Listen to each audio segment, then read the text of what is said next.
Allegiance with me? I pledge allegiance to the flag of the United States of America and to the republic for which it stands, one nation, under God, indivisible, with liberty and justice for all.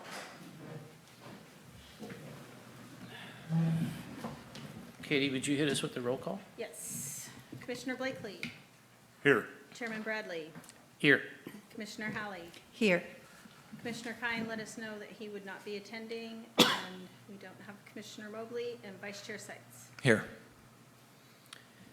Next on our agenda is the approval of our minutes from May 24th, 2022. I'll entertain any motions and/or questions or amendments. I make a motion to approve the minutes from May 24th, 2022. Second. All in favor? Aye. Okay, at this time, everybody, we have oral comments from the public. The members of the public may be heard on any item of interest that's not on our agenda tonight. And speakers addressing the commission will be limited to 3 minutes per speaker, but please be advised that by law, the commission is not able to deliberate or take any action or issues presented during those oral comments. So I open the floor at this time. We have a big attendance tonight.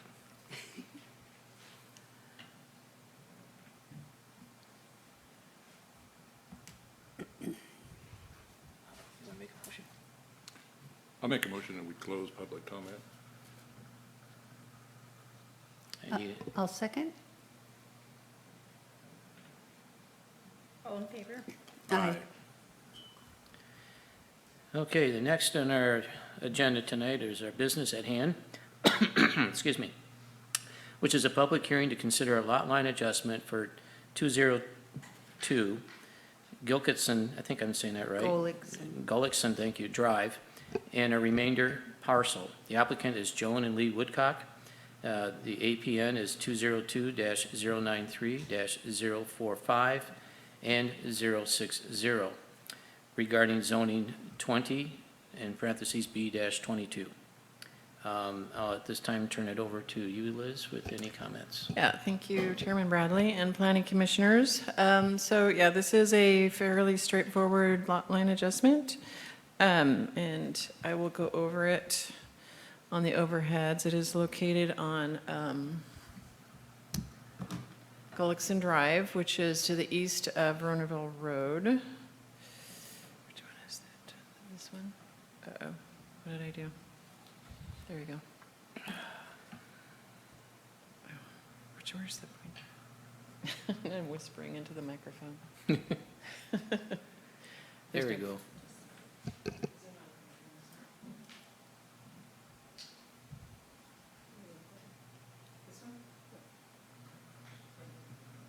Okay, now we're empowered. Let's see.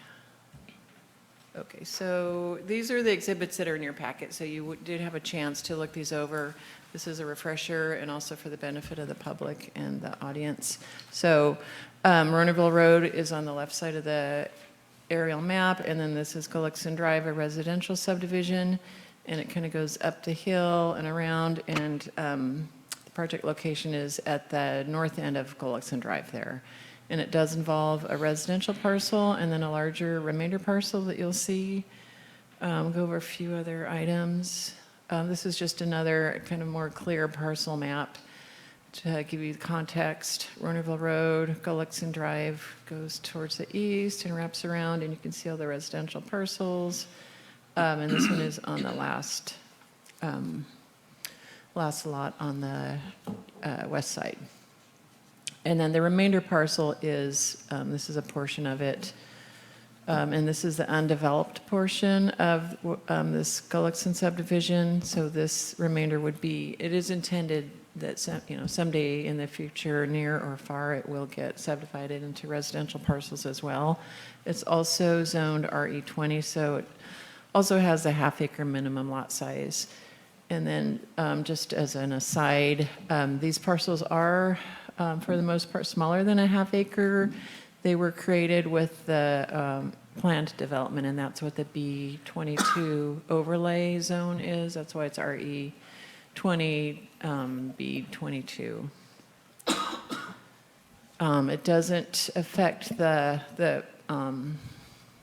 parcel because it's, it's a minimal addition through the lot line adjustment, and it doesn't create a smaller parcel. It's a nominal increase. So this shows the overall. This is the entire parcel, so it does go further to the north than that previous map showed, but this shows the two parcels adjoining each other, the residential parcel in red, and then the remainder parcel in yellow. And so lot sizes, the remainder parcel right now is 27,518 square feet, so that's over a half acre. And the remainder parcel is 24.89 acres, so almost 25 acres. And then the lot line adjustment will adjust a portion of the side parcel here by 4,500 square feet. And I will, I think we have the plot plan is on the overhead, and so kind of the same lineup. Here's the residential parcel, and then you can see the rectangular lot line adjustment addition to the residential parcel. So that's, I think that's 30 feet by 50, 30 by 150. So it'll just add 4,500 square feet on that north side. And you can see at the end of Gullickson Drive, this little L-shaped portion is not part of the lot line adjustment. That is an existing access easement that was created for the subdivision. The purpose it was or is for to allow vehicle and emergency vehicle turnaround. So it's like an L shape to go in and then back out. And so the lot line adjustment will follow that line. And so the one condition relating to that that's been added to the lot line adjustment is to extend the 10-foot public utility easement along through that portion.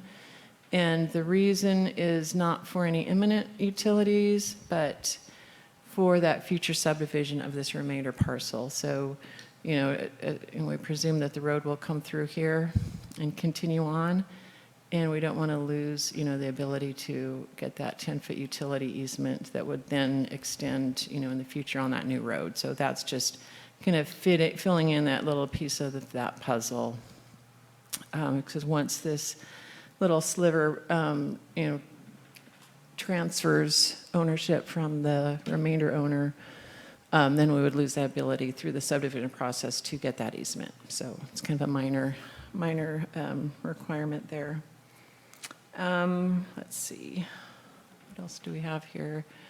This is just a detail of the same thing. There's Gullickson Drive on the right side. You can see that parcel does have frontage also on the lower portion of Gullickson Drive, so that's inconsequential, but it just shows up more clearly on this map. And then there's the addition, and there's that L-shaped vehicle turnaround. So the parcel is developed, the house and a driveway. The purpose of the lot line adjustment is for their own benefit to, for like future RV parking. So just to expand, some area on that side, some usable area. And then, that's allowed by code. RV parking does require paving. This isn't really, it's not part of the lot line adjustment right now. It would be just a future possibly a building permit if they chose to build a garage or a canopy. And then it would require paving to meet the code. So the code does require RVs to be parked on paved surfaces. So that's just an informational aside. The zoning is the RE20B22 for that entire site down through that whole Gullickson subdivision, except for the frontage on Rooneyville Road where it's commercial thoroughfare. And then this is a street view showing the existing house. And then off to the north, I guess, that would be, it's relatively flat there where the lot line adjustment would take place. The slope goes down further to the north. It kind of goes down into a gully, but the lot line adjustment area is pretty flat there. And I think that's it. So I'll hand that back to the Planning Commission for your consideration. Any questions for Liz? Or comments? Looks good.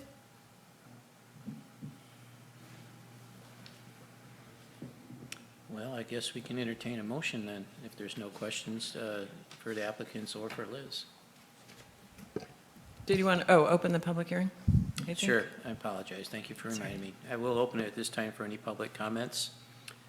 Please keep in mind when you do, you have a 3-minute time limit, and I would like it if you would, I would appreciate if you'd introduce yourself as well. Thank you.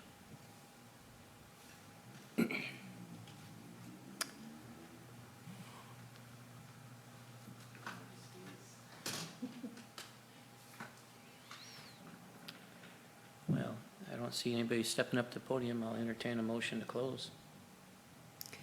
I'll make a motion to close. I second. Sorry. Nope. All in Katie? favor? Aye. Mr. Chairman, I'd like to make the motion that we adopt Resolution P-2022-3087, a resolution of the Planning Commission of the City of Fortuna approving a lot line adjustment for Joan and Lee Woodcock. I'll second that. Roll call vote, Commissioner Blakely, Yes. Chairman Bradley, Yes. Commissioner Hallie, Yes. and Vice Chair Sight. Yes. Well, it's going to be a speedy night, I think. All done for you. Next on our agenda tonight is a public hearing to consider a recommendation to the Fortuna City Council to amend the Fortuna Municipal Code regarding state mandated procedures for SB 9 urban lot splits and 2-unit projects by amending Title 17 zoning regulations of the Fortuna Municipal Code, Chapter 17.09, and state mandated procedures in Title 16 subdivision section 16.04.070 urban lot splits. Liz, do you have any comments for us at this time? Yeah, I can just give you a brief presentation. If you recall, the SB 9 ordinance did come to the Planning Commission, and it was back in January initially, and you did make a recommendation. Actually, I'm sorry. First, in January, the City Council adopted an urgency ordinance for SB 9, so that's what we're operating under now still. And then I think it was in March maybe that the Planning Commission, it did get brought to the Planning Commission, and you did, not the urgency ordinance, but a regular ordinance, and you did review it and make a recommendation to the council, and then they heard that in April, and at that time, everything was and is all well and good, but they did ask that some of the design standards that are in the accessory dwelling unit ordinance, so they liked those and thought that they would fit into the SB 9 ordinance, and so they did ask that you consider those. By the Fortuna Municipal Code, any change in an ordinance like that goes back to the Planning Commission. So any change that the council recommends does go back for consideration to the Planning Commission. So that's why, that's one reason we're here. And then, of course, they, do want to know give you another opportunity to look at it. So just as a quick refresher, the overhead shows what an SB 9 state law created. The 2-lot development on one parcel, that's the middle scenario there, and then the SB 9 lot split, and then each lot can have a 2-unit project. So let's see. So here's the background. So let's see, it did go to the Planning Commission in January for a workshop, and then in February for the recommendation, and then it went to the council in April. So here we are on June 28th with the amendment to it. And once again, so minimum unit size on the 2-unit is 800 square feet. That's for just the development. It allows setbacks of as small as 4 feet. No short-term rentals permitted, so no Airbnbs on a 2-unit project. The state allows a minimum of 1 parking space, and not more. We can't mandate more than 1. So, again, the standards are pretty strict in that regard. And then the 2-unit projects don't require owner occupancy, whereas the lot splits do. The lot splits allow as small as 1,200 square feet for the subdivision, but each lot has to follow a 40-60 split. So the smallest lot can't be smaller than 40% of the original, not more than 60%, so it has to fit in there.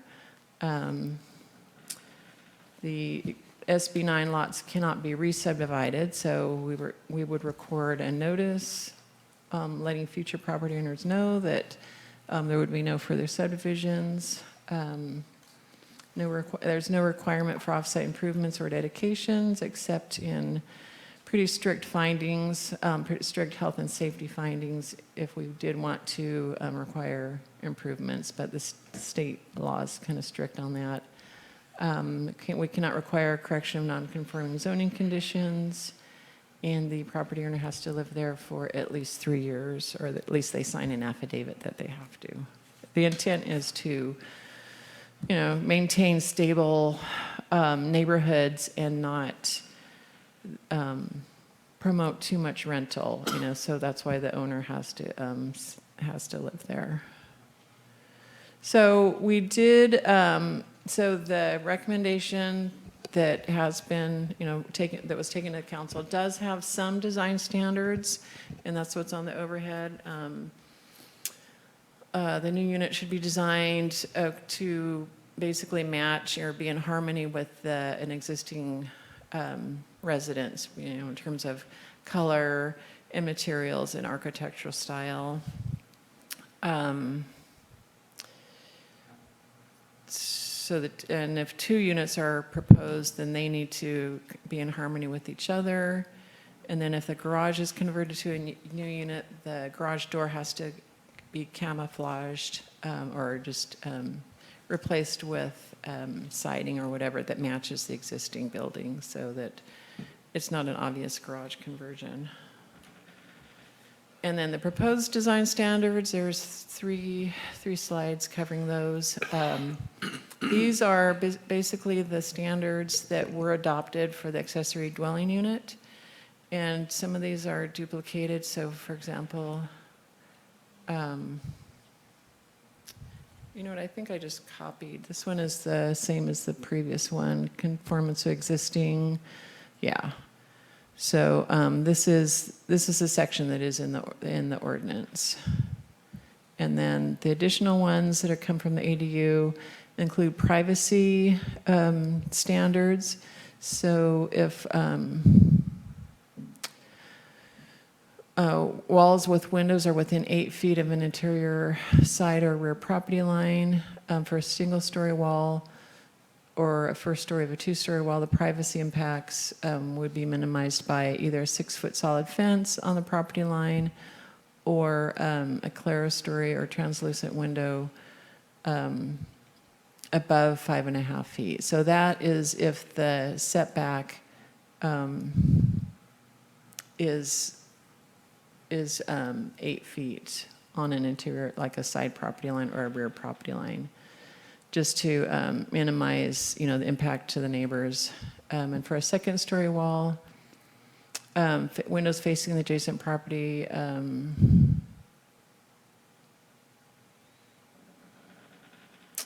are located, it says, to minimize privacy impacts on adjacent properties as determined. So the 2nd-story wall, if the setback is reduced to 8 feet and they do propose windows, that goes to the Planning Commission through a use permit process. And then 2nd-story decks and balconies, are required to be set back 10 feet from a side or rear property line. Outdoor stairs oriented to the interior of the lot rather than a side or rear. Immediately adjacent to the accessory dwelling unit. And then the planning commission can approve an exception to that through the use permit process as well.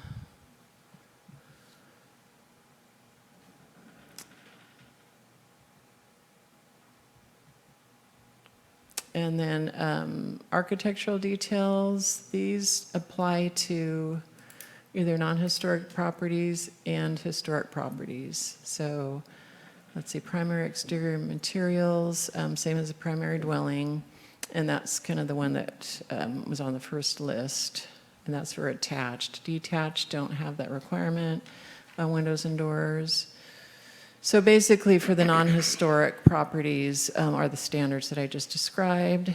And then for historic properties, that's defined as meeting like the state or federal. If it's listed on a state or federal historic properties list, then it has some additional standards to maintain consistency with, with the historic nature of those types of buildings. Oops.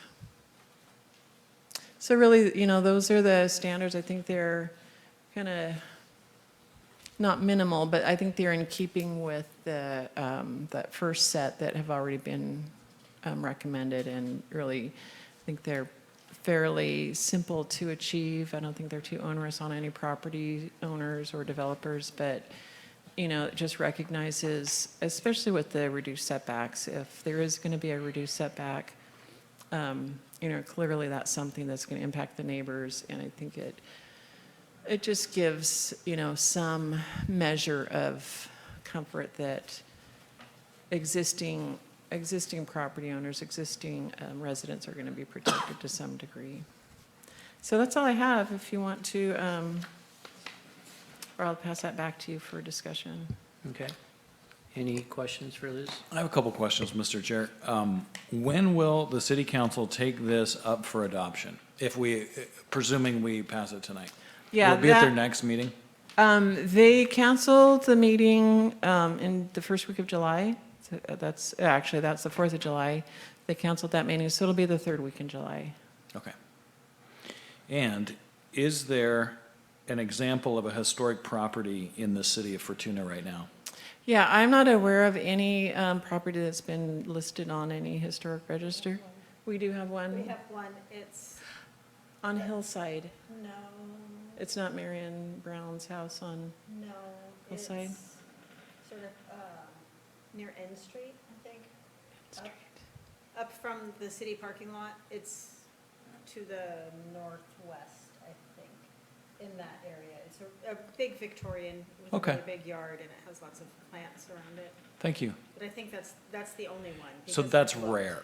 That's a rare, that would be a rare. We don't Yeah. have any that are actually registered, and Okay. we should. right. And Thank you. Fortuna does not have a local registration, as some cities do. If we had a local registration, then those, Yes, so What- if the city does ever adopt one, then this would apply. okay, thank you. I'm comfortable with the materials that were presented in the packet and illustrated in the PowerPoint presentation, and make sense based on the journey that we've been on as the Planning Commission and the City Council, as well as the training that 3 of us commissioners received at the League of California Cities, if I'm saying that entity's name right. Liz, if we do our recommendation tonight,